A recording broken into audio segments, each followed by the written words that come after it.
নমস্কার সুপ্রিয় দর্শক, যত কাড়া রসিক ও কাড়া প্রেমীদেরকে স্বাগতম মাওতকর ইউটিউব চ্যানেল থেকে। তো আমরা আগে একটা মেলা করার আয়োজন করেছিলি জামবাদ গ্রাম আরসা থানার। তো আমি উত্তম চ্যানেলে আর একটা পুরুলিয়াবাসী চ্যানেলে আপডেট ছাড়া হয়েছিল।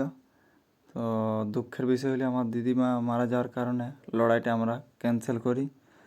তো আমি আমার নিজের চ্যানেলেই ছাড়ি। তো এখন আপাতত লড়াইটা বন্ধ থাকছে। এই লড়াইটা এখন হবে নাই, পরে হবে। তো জানান দেওয়া হবে ইউটিউবের মাধ্যমে কবে হবে, আবার তখন ভিডিও ছাড়া হবে। এই লড়াইটা তবে এখন বন্ধ হয়ে গেল মাঘের 5 দিনে।